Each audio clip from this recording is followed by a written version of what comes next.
boa noite. Estamos de volta com o Informe Meio e o plenário do TCU deu aval nesta quarta-feira à medida cautelar que determinou o bloqueio de parte dos recursos destinados ao programa Pé de Meia, uma das principais bandeiras deste terceiro mandato do presidente Luiz Inácio Lula da Silva. O relator do caso, o ministro Augusto Nardes, seguiu o entendimento da área técnica e expediu uma medida cautelar na última sexta-feira, determinando o bloqueio dos recursos.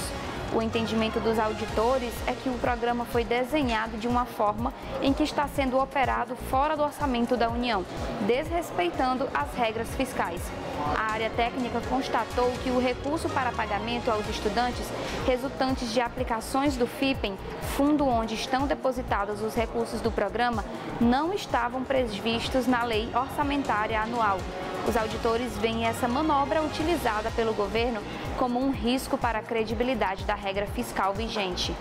E o ministro André Mendonça, do Supremo Tribunal Federal, abriu um prazo de 15 dias para o ministro Fernando Haddad, da Fazenda, se manifestar sobre a queixa-crime apresentada contra ele pelo senador Flávio Bolsonaro. O parlamentar acionou o STF pedindo que o ministro seja condenado por calúnia, injúria e difamação.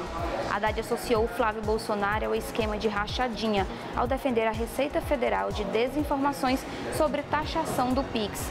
Passados 15 dias, mesmo que eventualmente não haja resposta de Haddad, Mendonça determina que a Procuradoria-Geral da República apresente manifestação a respeito da queixa-crime. A fala de Haddad ocorreu na última semana durante o anúncio a jornalistas da revogação da portaria da Receita Federal, que mudou valores para monitoramento de movimentações financeiras. A queixa-crime apresentada por Flávio Bolsonaro contra Haddad ao STF no dia 17 de janeiro está sob a relatoria do ministro André Mendonça. E o presidente da Ucrânia, Vladimir Zelensky, disse que o trem do Brasil já passou, na tentativa de mediar negociação de paz entre o seu país e a Rússia.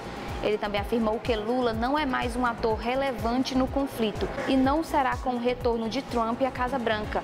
Não é a primeira vez que Zelensky critica a posição do presidente do Brasil no conflito. Ao longo de 2023, Lula investiu sem sucesso em tentativas de atuar como mediador de um diálogo entre a Ucrânia e a Rússia para o final da guerra. O presidente declarou naquele ano que a Ucrânia também tinha responsabilidade pela guerra e que os Estados Unidos e a União Europeia contribuíam para a continuidade do conflito armado. Em maio de 2024, Zelensky afirmou a jornalistas latino-americanos em Kiev que o governo brasileiro prioriza a aliança com a Rússia, um país agressor. Tanto o Brasil quanto a Rússia fazem parte do BRICS.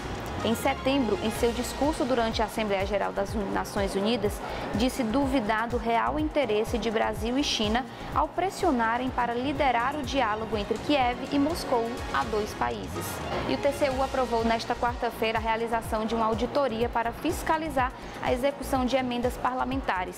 Segundo o TCU, o intuito da auditoria é avaliar a transparência na alocação e execução de recursos provenientes de emendas parlamentares. Serão auditadas as emendas individuais da banca estadual e de comissão. O relatório ainda cita a decisão do ministro Flávio Dino, do Supremo Tribunal Federal, que determinou a suspensão imediata dos repasses de emendas parlamentares a 13 organizações não governamentais, que não cumprem regras adequadas de transparência sobre o recebimento do dinheiro e o respectivo uso. A decisão se baseia em relatório da CGU enviado ao Supremo. Segundo a controladoria na época, de um total de 26 ONGs analisadas, 13 não forneciam transparências adequada ou não divulgam informações. As emendas parlamentares movimentaram um total de 49 bilhões de reais em 2024. Desse montante, cerca de 25 bilhões foram direcionadas às emendas individuais. O ministro Jorge Oliveira, relator do caso, afirmou que a falta de critérios claros para alocar recursos pode favorecer projetos de baixo impacto, prejudicando iniciativas de maior importância social e econômica. Essas foram as notícias do momento. Para mais informações, acesse o nosso portal meionews.com e também não deixe de acompanhar toda a nossa programação.